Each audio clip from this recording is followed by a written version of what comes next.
Hello friends, welcome. My name is Kamalveer. आज की इस वीडियो का हमारा टॉपिक है the heresy of paraphrase.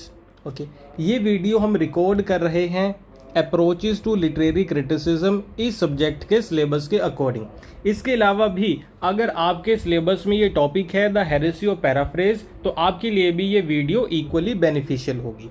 Okay, सो हम कर रहे हैं ये MA इंग्लिश सेमेस्टर 1 के सिलेबस के अकॉर्डिंग। Let's start.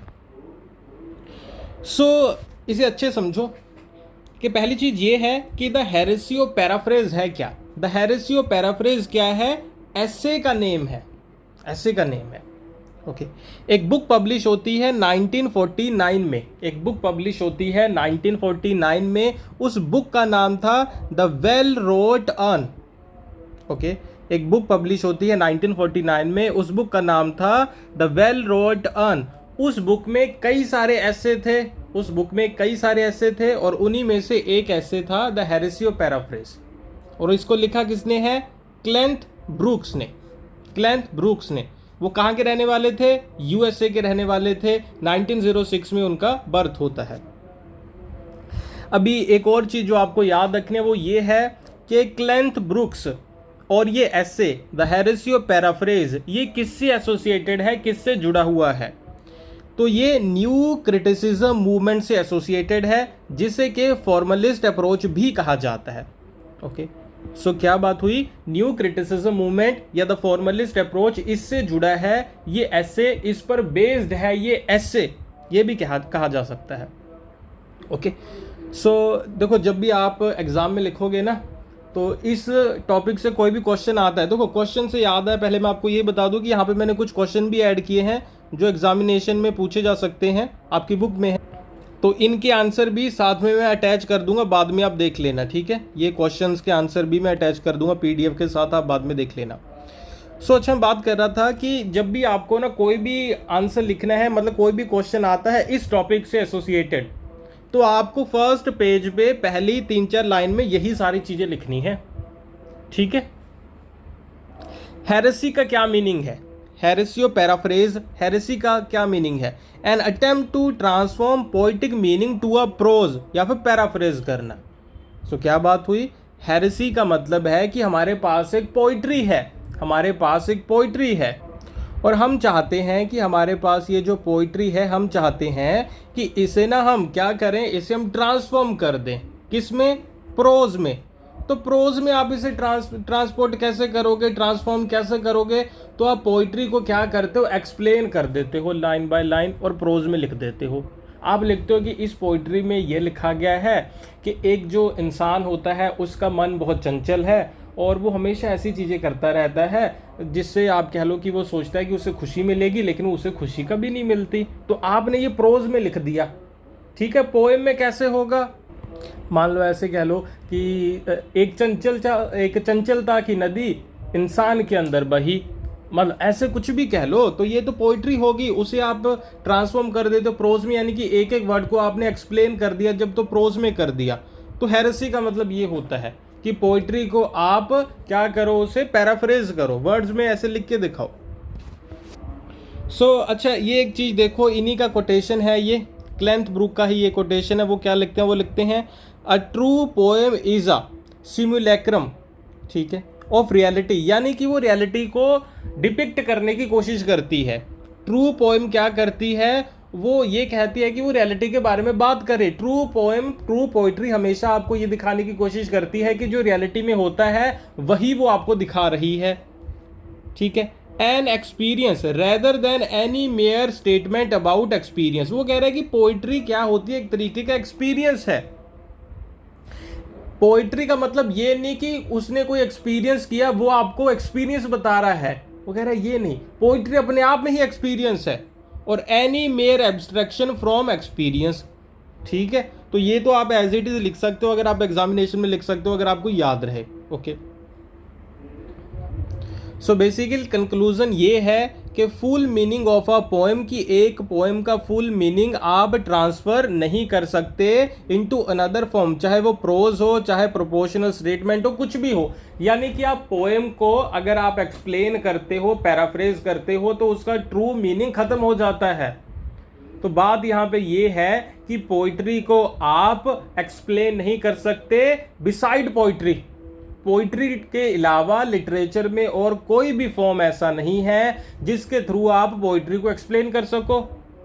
ठीक है, आप कहोगे कि मैं पोइट्री को स्टोरी में बता दूंगा, कुछ नहीं होगा। पोइट्री को नॉवल में नहीं, पोइट्री को प्रोज में नहीं, वो कह रहे होगा ही नहीं। पोइट्री पोइट्री में ही रहती है। जैसे ही आपने उसे एक्सप्लेन करने की कोशिश की वो फिर खत्म हो जाती है। मेन फोकस इसका क्या है पूरे ऐसे का? तो फोकस क्या है? Poetic language poetry can not be translated. तो ये है मेन फोकस कि पोइट्री को आप ट्रांसलेट नहीं कर सकते। अभी अगली चीज आती है वाई कांट पैराफ्रेज की हम पैराफ्रेज क्यों नहीं कर सकते भाई? क्या दिक्कत है? पोइट्री को हम एक्सप्लेन क्यों नहीं कर सकते? पैराफ्रेज हमें तो पोइट्री को पैराफ्रेज करना है, प्रोज के फॉर्म में लिखना है, तो हम क्यों नहीं लिख सकते? बताएंगे ये। वो कह रहे हैं form and content of poetry are inseparable. वो कह रहे हैं कि जो पोइट्री होती है ना, ठीक है, पोइट्री की आप कह लो कि जान, उसकी आत्मा पोइट्री में ही है। यानी कि पोइट्री किन चीज़ों से मिलकर बनती है? एक तो उसका जो कंटेंट है ना, प्लस उसका क्या है? फॉर्म, यानी कि कहने का तरीका, लिखने का तरीका। वो कह रहे हैं कि जब भी आप इसे ट्रांसलेट करते हो तो हो सकता है कि आपने कंटेंट तो एज इट इज़ ले लिया, लेकिन आप फिर फॉर्म नहीं ना ले पाओगे, क्योंकि पोइट्री कैसे राइम में लिखी जाती है ना, उसमें कोई मीटर होता है, कई सारी चीज़ें होती है ना, कोई रिदम होती है, कई सारी चीज़ें होती हैं।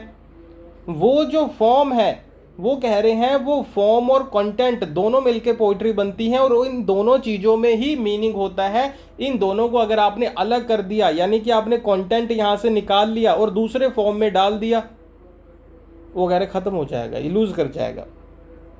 इट लूजेज इट्स फॉर्म, तो फॉर्म तो लूज कर ही जाएगा क्योंकि रिदम वगैरह मीटर सब चला जाएगा।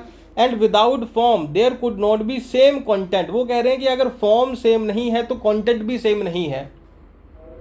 ठीक है, क्योंकि पोइट्री इस तरीके से लिखी जाती है कि कई सारी चीज़ें उसमें बताई जाती है, कई सारी चीज़ें छुपाई जाती है, कई सारी चीज़ों की तरफ सिर्फ इशारा किया जाता है।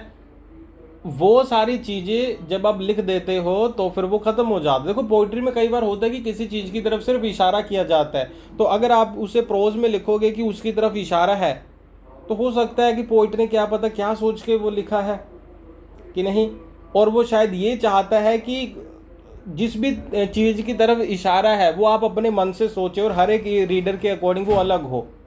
तो एक बार उसे एक्सप्लेन कर दिया तो आपने तो फिर उसे डिटरमाइन कर दिया ना।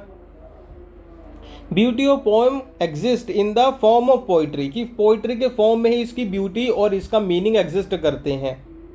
वो कह रहे हैं पोइट्री क्या है? आ गया देखो यहाँ पे, poetry is like a music rhyme. इसमें आप मेटाफर यूज करते हो, इमोशन यूज करते हो, आयरनी यूज करते हो। तो आप तो प्रोज में इसे खोल के लिख दोगे तो फिर उसमें क्या मेटाफर रह गया, क्या इमोशन रह गया, क्या आयरनी रह गया? वेल के पीछे तो कुछ भी नहीं बचा, सब कुछ तो आपने बता दिया। तो कोई एक चीज़ सोच के देखो, मैं आपको बताता हूँ, एक एग्जांपल देता हूँ।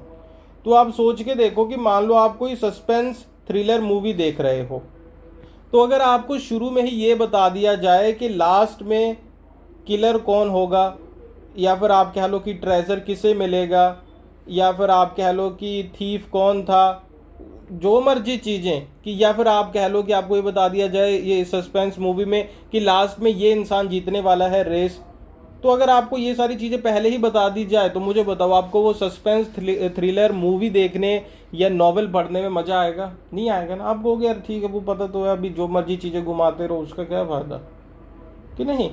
आप कहोगे कि यार वो तो मेरे माइंड में है ना कि यही जीतने वाला है, कि बाकी सारी चीज़ें तो ये झूठ है, ऐसे दिखा रहे हैं, मतलब उसका आपको मज़ा नहीं आएगा। तो समझ गए ना कि अगर नॉवेल में या स्टोरी में वो चीज़ फॉर्म चेंज कर दिया हमने तो फिर उसका ब्यूटी चली गई, मीनिंग ही चला गया। ऐसे ही पोइट्री में है। The unique nature of poetry, poetry का नेचर यूनिक होता है। Poetry is different form from form of writing. ठीक है, कि जैसे कि वो कह रहे हैं कि ऐसे आर्टिकल है ना, where the content can often be separated from the form. वो कह रहे हैं कि क्या होता है आर्टिकल ऐसे में आप ना फॉर्म से अलग कर सकते हो, किसको? कंटेंट को। ठीक है, लेकिन वो कह रहे हैं कि यहाँ पे अगर आपने चेंज कर दिया तो फिर वो मीनिंग आप एक्सप्रेस नहीं कर पाओगे। देखो आपको मैं एक और एग्जांपल देता हूँ। ठीक है, तो ये देखो ये क्या है, जन गण मन अधिनायक जय है, भारत भाग्य विधाता। नेशनल एंथम है ना, है तो एक तरीके की पोइट्री कि नहीं, है तो पोइट्री ने एक तरीके की। तो ये आपको याद भी है, ये जब आप सुनते हो तो आपके मन के अंदर कुछ होता है कि नहीं होता, मुझे बताओ। हर एक इंसान के अंदर होता है जब ये सुनते हैं कि नहीं, होता है ना। तो इसको मैं अच्छे से एक्सप्लेन करके एक पूरे पेपर पे लिख दूं और वो आपको पढ़ के बताऊं, तो मुझे बताओ आपके अंदर कुछ होगा? होगा ही नहीं, वो उसका मीनिंग ही चला जाएगा। तो ये वो कह रहे हैं कि सेपरेट नहीं कर सकते। ठीक है, तो क्या क्या चीज़ें हैं, tone, rhythm, word choice, structure, ये सारी चीज़ें मिलके इसका क्या बनते हैं, फॉर्म बनते हैं, इसको हम अलग नहीं कर सकते। ठीक है, तो कुछ बेसिक चीज़ें अभी मैंने आपको बताई। तो आप ये पार्ट नंबर 1 हो गया इस टॉपिक के ऊपर। पार्ट नंबर 2 इसी वीडियो का आप देख सकते हो। इसके अलावा बाकी सारे एमए इंग्लिश के वीडियोस आप देख सकते हो हमारे ऐप और वेबसाइट के ऊपर। ऐप का नाम है अमन पाठशाला, वेबसाइट का नाम है amanpathshala.com। आप हमारी ऐप पे जाइए, वेबसाइट पे जाइए, वहाँ पे आपको एमए इंग्लिश लिटरेचर के सभी सब्जेक्ट के ऊपर वीडियोस मिल जाएंगे। ठीक है, क्वेश्चन सॉल्व मिल जाएंगे और नोट्स भी वहाँ पे अवेलेबल हैं। इस वीडियो का पार्ट नंबर 2 का लिंक भी वहाँ पे होगा, मतलब पार्ट 2 भी आपको ऐप पे मिलेगा। ठीक है, लिंक कहाँ पे है? लिंक वीडियो के डिस्क्रिप्शन बॉक्स और कमेंट बॉक्स में गिवन है। वीडियो अच्छा लगा तो लाइक कर देना, चैनल पे नए हैं तो सब्सक्राइब कर लेना, और कोई भी डाउट होगा तो लिख के मुझसे पूछना। चाहे आप कमेंट बॉक्स में लिख के मुझे पूछिए, चाहे ये नंबर गिवन है यहाँ पे लिख के मुझसे पूछिए। आप ज्वाइन कर सकते हो हमारे कोर्सेज एमए इंग्लिश लिटरेचर के लिए। ठीक है जी, so thank you for watching, bye bye.